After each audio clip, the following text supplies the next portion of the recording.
Pemirsa, pengacara asal Klaten yang juga alumni Fakultas Hukum UGM menggugat Presiden ke-7 Joko Widodo terkait ijazah. Penggugat mengklaim Jokowi melawan hukum lantaran tidak pernah hadir dalam persidangan serta tidak pernah menunjukkan ijazahnya di depan publik. Yang mengatakan tolong viralkan. Baik Pak. Viralkan ya. Ingat ya, kepolisian itu bekerja ya atas dasar sumpah jabatan. Mereka berjanji untuk menegakkan hukum dengan sesuai benar. Tapi kali ini saya nilai sudah tidak benar. Ketika tidak benar, ingat, saya Guntur Lareba. Putusan polisi itu, putusan Mahkamah Agung saya robek. Ya, kalau sudah penegak hukum nggak benar, kita tidak perlu patuhi lagi. Betul. Sebagai kami melawan. Jadi sekali lagi, saya ini di depan kantor Polres. Ya, saya ingin mengatakan bahwa kalau polisi tidak menegakkan hukum, maka kami tidak akan patuhi hukum. Kami tidak pernah hukum. Kalau hukum mau dipaksakan, tembak. Yes. Saya minta ditembak. Polisi kan punya senjata, tembak. Ya, saya ingin mengatakan bahwa rumah perlindungan hadir bukan untuk main-main. Ya. Kalau polisi itu memaksakan, tembak. Ya. Saya sudah biasa. Ya. Jadi saya sudah biasa. Oke, saudara-saudara, ya, tetap semangat, jaga ketertiban, jangan mengacaukan. Tapi saya tunggu. Ketika polisi tidak bisa menegakkan hukum, maka kita akan patuh pada hukum. Kami penegak hukum, dilindungi undang-undang. Ya, tidak ada. Hari ini kalau tidak ada jawaban, kami akan melakukan apa saja. Ya, ya, kami akan tunggu dan kami akan menegakkan hukum. Ya. Okay. Siapa yang menuduh, dia yang buktikan. Pak Roy CS menuduh palsu. Ya. Sudah membuktikan. Jelas palsu ini. Oke. Kemudian Pak Jokowi juga harus menangkis itu dengan membuktikan ini aslinya. Ya. Di pengadilan katanya. Ya. Ijazah saya asli, kemudian skripsi saya juga sah. Kuliah saya juga sah. Dan ini kita minta UGM, maaf ya, alumninya Pak alma maternya Pak ya. Roy. Jangan UGM sembunyi, bela. Cocok. Bersuara yang jelas, asli. Cocok. Ini bukti skripsinya. Kan ini dosen apa Pak Roy? Udah. Ini dosen pembimbingnya. Iya Pak Kas. Udah kan. Oke, kalau itu sudah semua. IA-nya UGM sudah bilang Mbak, kalau itu palsu, yang nggak lulus. Udah, IA-nya UGM. Yang terbaru dibahas di media sosial ini oleh netizen, yaitu temuan ini ya di buku Profesor Dr. Insinyur Ahmad Sumitra yang berjudul Ekonomi Sumber Daya Hutan.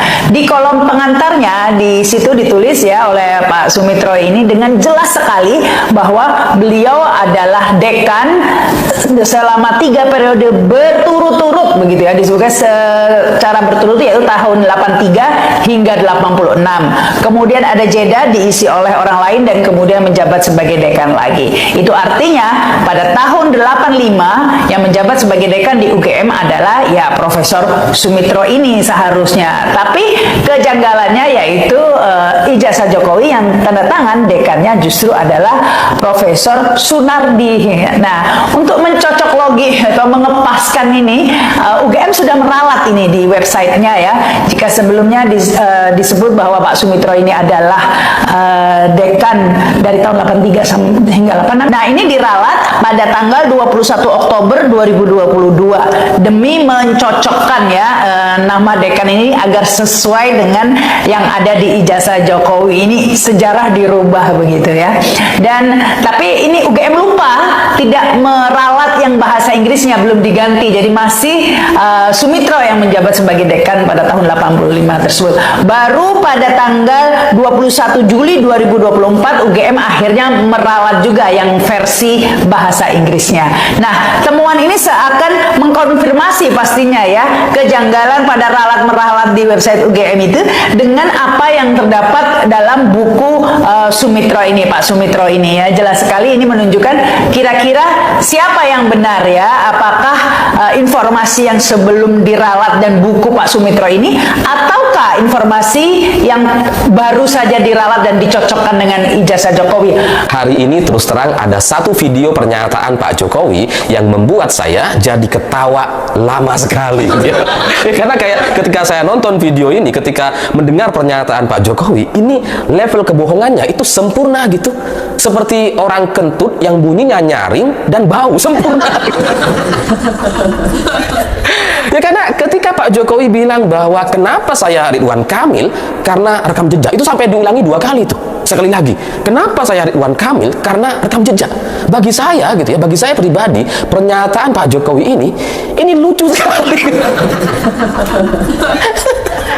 Ya, ini bukan video komedi, ini bukan video ngelucu atau ngelawa. Ini adalah pernyataan Pak Jokowi yang disampaikan secara serius, dan sebenarnya beliau sedang bohong habis-habisan.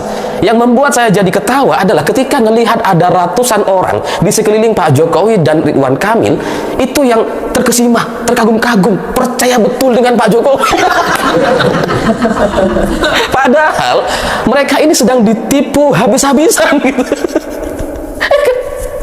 Ya karena Pak Jokowi sedang berbohong gitu, tapi mereka percaya. Kenapa saya Ridwan Kamil? Karena rekam jejak. Level kebohongan Pak Jokowi bagi saya itu adalah level kebohongan yang sudah di atas rata-rata. Itu sama seperti misalkan pelacur yang mengaku perawan dan ratusan orang percaya dengan pernyataan itu. Itu yang membuat saya jadi ketawa gitu. Bayangkan, ada orang yang kemudian pelacur gitu ya, terus mengaku perawan, dan ada ratusan orang di sekelilingnya percaya betul. Wah, orang ini hebat sekali, mulia sekali. Seolah-olah seperti itu. Karena ketika mau bicara soal rekam jejak terkait Ridwan Kamil di mata Pak Jokowi, itu nggak ada yang positif sebenarnya. Jadi ya bagaimanapun saya sedikit banyak lah ikut Pak Jokowi gitu ya. Pernah juga lah menjadi bagian dari stafnya Pak Jokowi ketika menjadi presiden selama beberapa tahun gitu. Ya tahu betul, paham betul bagaimana pemikiran Pak Jokowi soal Ridwan Kamil, pendapat Pak Jokowi soal Ridwan Kamil itu secara pribadi gitu ya. Itu Ridwan Kamil dianggap sombong gitu ya, nggak mau nggak mau dengar orang lain, sombong sekali. Itu pendapat pribadi. Nah kalau kita bicara soal rekam jejaknya, banyak yang negatif gitu. Ya saya sebelum saya lanjut kepada rekam jejak Ridwan Kamil yang sudah ada di media gitu. Datang kembali kawan-kawan se-Indonesia, tempat kebenaran disampaikan tanpa kedok faktai, diungkap berani-berani, dan surat rakyat didengar jernih. Hari ini kita bahas satu peristiwa yang mengguncang dunia hukum dan politik Indonesia. Video yang sedang kalian tonton ini berjudul Why Not No Before It Gets Taken Down. This juga is for yours that they're rolling on Jokowi's diplomacy. Dan bukan tanpa alasan judulnya dibuat begitu. Ini bukan sekedar berita biasa, ini adalah momen di mana sebuah putusan pengadilan justru memicu lebih banyak pernyataan daripada jawaban. Dan seorang hakim terlihat sangat kecewa, bahkan marah atas bagaimana putusannya itu dipahami dan disikapi pihak-pihak terkait. Bagian latar belakang polemik ijazah, mari kita tarik ke belakang dulu. Akar persoalannya, kontroversi keaslian ijazah Presiden ke-7 RI Joko Widodo. Jokowi, polemik ini sudah berlangsung bertahun-tahun sejak sekitar tahun 2022. Inti isu, Jokowi menyatakan lulus dari Fakultas Kehutanan Universitas Gadjah Mada UGM pada 5 November 1985. Memicu kecurigaan publik terkait perbedaan foto pada ijazah dibandingkan penampilannya asli Jokowi, terutama untuk telinga dan fitur wajah. Ada juga sorotan soal material ijazah. Jokowi memakai meterai 100 berwarna hijau, sementara rekan seangkatan yang sama lulusan 1985 memakai materai 500 berwarna merah. Pihak UGM dan pemerintah berkali-kali menyatakan ijazah asli, namun permintaan publik untuk menampilkan dokumen asli tetap terus muncul. Siapa yang dituduh Dr. T. Fauzia, Tia Suma, Dr. Tifa, dan Roy Suryo. Kebudayaan mempertanyakan keaslian Jokowi, lalu dilaporkan diperkarakan atas tuduhan pencemaran nama baik. Jaksa penuntut umum menyusun dakwaan dan sidang pertama dimulai di Pengadilan Negeri Jakarta Timur PN, Jakarta Jaktim pada 2 Juli 2026. Bagian putusan setelah hakim menit. Puncak peristiwa yang menjadi inti video ini terjadi pada 23 Juli 2026 di PN Jakarta Timur. Majelis hakim di bawah pimpinan Ketua Majelis Kristina Endarwati mengumpul eksplisit keberatan yang diajukan oleh tim pembela Dr. Tifa. Isu putusan dakwaan jaksa dinyatakan batal demi hukum, dinilai kabur atau tidak jelas, disebut capung gelap. Alasan utama jaksa tidak cermat menyusun dakwaan, mencampur aduk pasal KUHP lama dan KUHP baru Undang-Undang Nomor 1 Tahun 2023 tidak merumuskan secara jelas perbuatan yang didakwakan. Berkas dikembalikan ke jaksa penuntut umum untuk memperbaiki atau dihentikan. Biaya periksa ditanggung negara.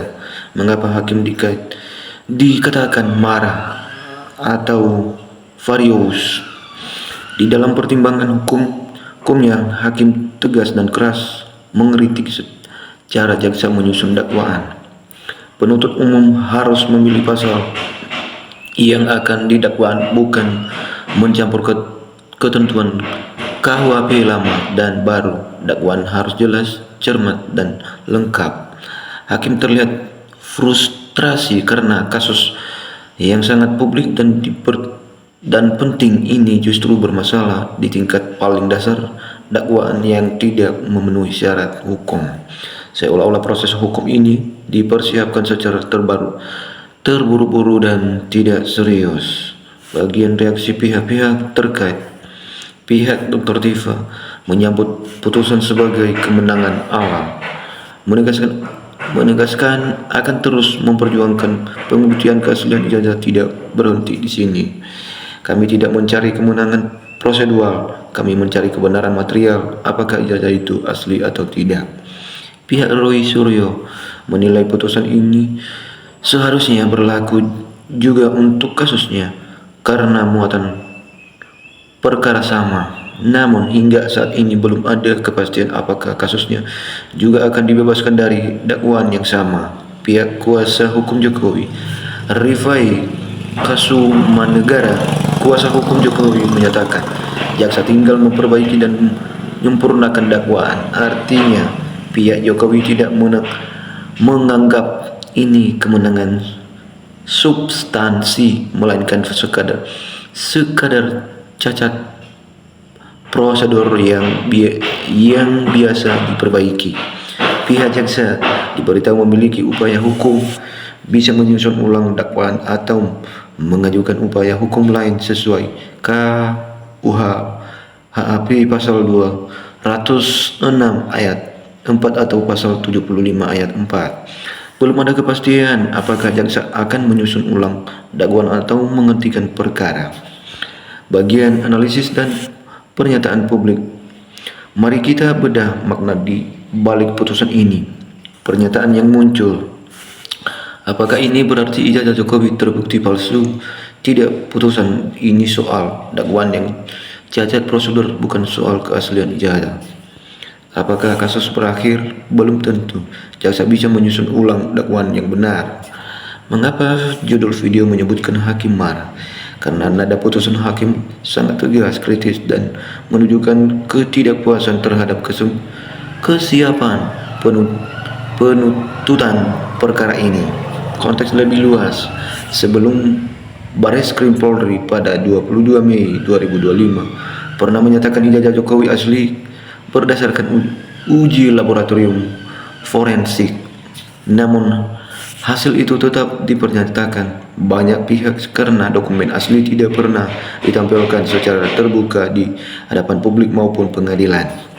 Mantan Hakim Agung menyatakan ijazah asli wajib dibawa ke ruang sidang, tidak boleh hanya difoto atau dikirim lewat layar. Di sisi lain, PT UN juga sedang memeriksa gugatan yang memerintahkan UGM untuk membuka atau memperlihatkan ijazah asli. Jadi ada banyak proses hukum berjalan bersama dan putusan di PN Jakarta Timur ini hanya satu bagian dari teka-teki yang belum selesai. Penutup kawan-kawan sekalian, ini situasi saat ini putusan hakim membatalkan dakwaan Dr. Tifa bukan karena ijazah terbukti palsu, melainkan karena dakwaan jaksa dinilai tidak memenuhi syarat hukum kabur, tidak jelas, mencampur aduk aturan lama dan baru. Hakim terlihat kecewa, bahkan marah karena perkara sebesar inti ternyata tidak disiapkan dengan baik oleh penuntut umum. Tapi ingat, belum berakhir. Jaksa masih punya kesempatan memperbaiki dakwaan. Kasus Roy Suryo belum jelas nasibnya, dan pernyataan terbesar di mana ijazah asli dan bisakah ditunjukkan secara terbuka itu belum dijawab. Kita semua berharap kebenaran akan terungkap. Tetap kritis, tetap cari fakta, jangan mudah percuma narasi sepihak. Di Menyala News kita terus patangi setiap perkembangannya. Jangan lupa like, subscribe, dan nyatakan lonceng notifikasi, karena kebenaran itu layak disiarkan. Sampai jumpa di laporan berikutnya. Deskripsi untuk upload. Menyala News membongkar fakta tanpa takut.